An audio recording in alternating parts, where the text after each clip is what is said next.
Eu cumprimento a todos os presentes. Me solidarizo com todas as vítimas do Poder Judiciário. Os familiares de vocês não são réus, são vítimas de um sistema que nós haveremos de mudar. Eu fiz um roteiro, mas numa audiência como essa, nós temos que ver a sensibilidade do andamento das coisas que estão acontecendo. E a intervenção do senador Girão, do Marcel Van Harten, duas pessoas que estão à frente desde o início desse processo, já tive a honra de participar de audiência pública, convite do desembargador Girão, também do Magno, que tem sido um forte braço nessa luta. Eu começo pela fala dos senhores senadores. Cumprimento o senador Flávio, que acaba de chegar. Como que o senador da República ou um deputado federal que tem a sua missão escrita na Constituição necessita de autorização para fazer visita a um presídio. Isso só acontece em ditadura. E nós estamos aqui a tratar de violação praticada pelo Poder Judiciário. Como assim? Eu fui juiz 30 anos, 11 meses e 5 dias. Como que nós estamos a falar de violação, Ezequiel, praticada pelo Poder Judiciário? Mas foi o juiz lá da comarca, eu cito a minha cidade, para não ofender nenhuma outra, de Santana do Ipanema, lá em Alagoas? Não. Nós estamos falando, professor Carol, da Suprema Corte do país. Isso é uma coisa absurda. Se fosse o juiz que estava afastado, não estava anulada a decisão, estava afastado. Eu fui visitar... E provavelmente representado pelo CNJ. Com certeza. Fui visitar, os senhores sabem que eu era o corregedor da Justiça do DF, Justiça Eleitoral, e renunciei em protesto contra o senhor Alexandre de Moraes. Todos conhecem a história aqui. Não vou repetir para não perder tempo. Fui visitar as torres na prisão, lá no batalhão do EVOP. Lá chegando, fui muito bem atendido. Eu digo, eu não sou advogado de ninguém. Eu sou do Anderson. Não estou aqui como familiar, que não sou. E não sou amigo íntimo dele. Conheço muito bem o Anderson, mas não sou amigo dele. Eu estou aqui como pastor. É uma visita pastoral. O militar me atendeu muito bem e disse, olha, nós apenas estamos guardando o Anderson aqui. Ele está sob a responsabilidade do 19º Batalhão, que é do prisional para os presos, prisão especial, militares, etc. Eu fiz a ligação. O comandante me atendeu muito bem e disse, ô, Dos Paixão, faça, por favor, um pedido ao capelão da Polícia Militar. Perfeitamente. E aí ele encaminhará para mim. Eu digo, oba, ele vai já dar ok, eu vou visitar. Aí eu vou encaminhar para o ministro Alexandre de Moraes.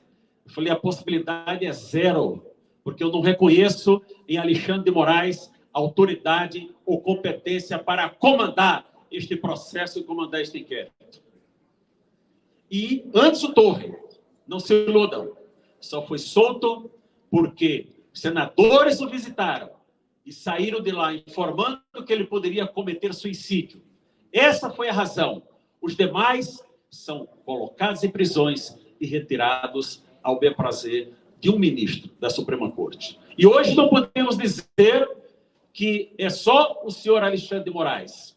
O responsável é o Supremo Tribunal Federal. Por quê?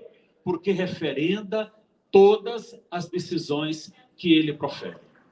Eu fiz um roteiro, mas eu vou fugir dele. Falar sobre liberdade de pensamento.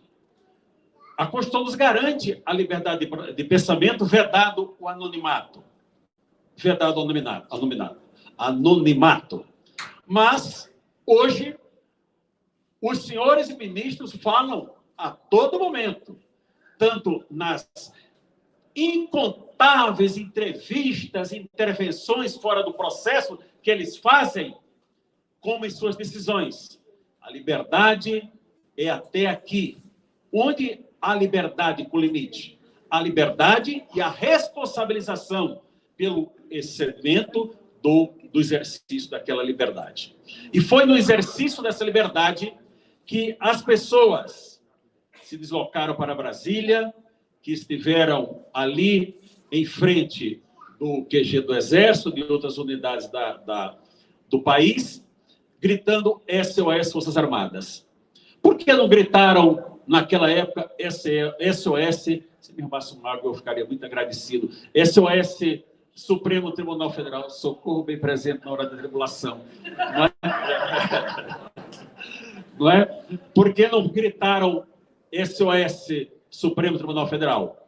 Porque não acreditavam no Supremo Tribunal Federal. Por que gritaram SOS Forças Armadas? Porque, até aquele momento, acreditavam nas Forças Armadas. Não creio que essa crença hoje seja a mesma de antigamente. Lembrem que estava ali em direito de reunião pacífica consagrada na Constituição, referendada por quem?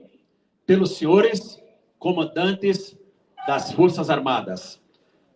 As pessoas não gostam de ouvir isso, mas tem que ser dito. Quem estava ali, houve uma nota do comandante do Exército, da Marinha e da Aeronáutica, dizendo: podem ficar, é reunião pacífica. Se eles tivessem dito, não pode, saiam daqui, teriam todos saído pacificamente. Então, vamos buscar as responsabilidades, senhores membros da CPI, desde lá atrás. Não vamos deixar brigadeiro 4 estrelas de fora. Não vamos deixar general 4 estrelas de fora. Não vamos deixar almirante 4 estrelas de fora, não. Eles têm responsabilidade, sim, porque concordaram. Vamos lembrar que o senhor ministro da Justiça atual, eu sei que está transmitindo, e não é bom falar do jeito que eu estou falando em transmissão, mas é que a indignação ela é grande. Vejam, o senhor ministro da Justiça, hoje em exercício, que assumiu antecipadamente o cargo, quantas vezes ele disse, dia 1º, todos sairão? Por que no dia 1º o governo atual não determinou a saída de todo mundo? Vamos buscar as responsabilidades. O ministro da Defesa disse, não, até parente meu tem por lá, isso aí vai se dissolver automaticamente. E eu estive no QG, eu fui lá, falei de peito aberto a minha manifestação de pensamento e repeti aqui em audiência presidida pelo senador Girão. Então, veja que houve todo um arcabouço, como está se falando tanto aí agora, para que chegasse ao 8 de janeiro. E aí, nós vamos entrar numa instituição que não está sendo falada até agora. Toda a culpa está sendo atribuída ao Poder Judiciário. E é correto. Mas não confundam, senhores e senhoras, Supremo Tribunal Federal com o juiz que prestou concurso, que levou 20 anos para chegar ao tribunal, como foi o meu caso, conversando com as pessoas, e mais 9 anos e meio como desembargador. Não confundam essas pessoas com os ministros da atual Suprema Corte do país. Vamos referendar ministros como Sepúlveda Pertence, que foi velado no Salão Branco do Supremo, e eu gostava muito do Pertence. Sou muito amigo do seu filho Evandro. Foi meu colega do Tribunal Eleitoral quando eu lá assumi como juiz. Mas eu disse, eu não vou, não tenho coragem de ver a cara dessas pessoas fingindo ali. Olha só, aqui um grande juiz. Um deles até chorou. Chorou, acho que de vergonha, pensando, eu deveria ser um juiz como esse. Citou, mas não fala. Cita o exemplo, mas não segue o exemplo. Cita o exemplo, mas não segue o exemplo. Essa é a nossa realidade. E eu não vou me alongar, eu quero citar o Ministério Público.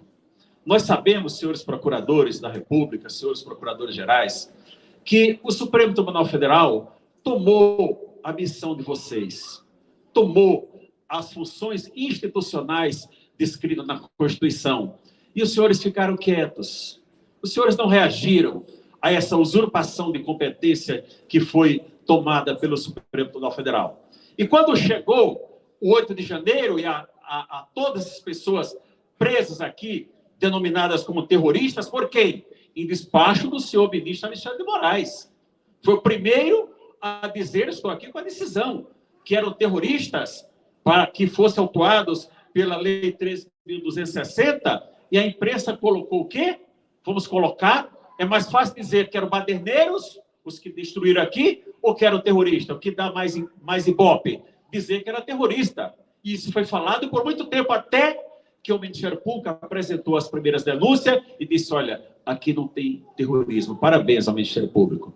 Mas o Ministério Público cometeu um grande erro, que foi colocar todo mundo no artigo 286, incitação ao crime, e associação criminosa do artigo 288.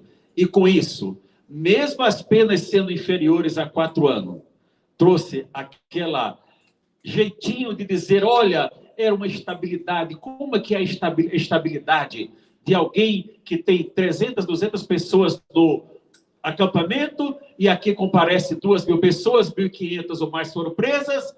Como havia uma estabilidade?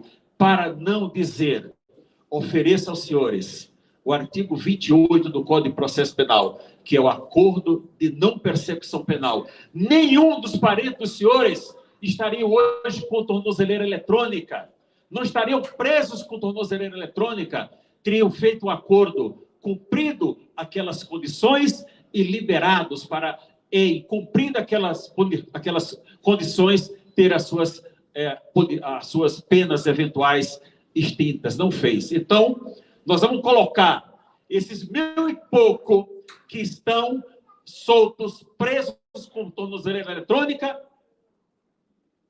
na conta do Ministério Público Federal. Essa conta é dos senhores. Esses senhores não deviam estar respondendo a processos. E aí vem o andamento do processo. O que acontece? O juiz ouve o acusado, olha no olho dele, dá a decisão. Acabou a doutora de falar aqui, eu ia pedir uma confirmação e ela já adiantou, dizendo, olha, ontem eu questionei a juíza, isso quer dizer o quê? Que o julgador que vai julgar o seu pai, seu irmão, seu filho, nunca viu a cara do acusado, mas ele é o julgador. Como ele vai julgar alguém que ele nunca viu a cara dessa pessoa? Isso é exercício de legítima defesa? De ampla defesa? Não é. Isso é aberração jurídica que nós estamos vivendo no nosso país. E agora, para concluir mesmo, eu quero trazer a OAB para cá. Se eu fosse um juiz da ativa, eu não poderia falar, porque tem proibição legal. Se eu fosse somente o juiz aposentado, ou desembargador aposentado como sou, não falaria, que eu não acharia ético. Mas eu estou inscrito na OAB. Agora eu tenho minha inscrição de advogado. E eu posso dizer que a OAB, que papel feio, hein, senhores? Uma instituição que sempre foi baluarte da democracia. Eu fui conselheiro federal quando Marcelo Lavaneri desceu essa esplanada para entregar aqui pedido de impeachment. Eu era conselheiro seccional quando Maurício Correia, de braços dados aqui na seccional do Distrito Federal, de braços dados com advogados Sigmaringa Seixas e tantos outros, deram os braços, cruzaram e foram enfrentar cavalos da cavalaria naquela época. Eu sou advogado desse tempo. Se não fosse pela democracia, que vergonha os senhores não defenderem os direitos, as prerrogativas dos advogados. A lei de abuso de autoridade diz claramente que é abuso de autoridade não dar acesso dos advogados aos processos. Os advogados não têm acesso. E os senhores fazendo festas, com vescotes, congressozinhos fora do país, para dar tapinha nas costas. Isso é papel de uma instituição que era o porte da OAB? Não é. Mas nós, senadores Girão, senador Flávio, meu irmão e fé senador Marco Rogério, do Rondônia, colega de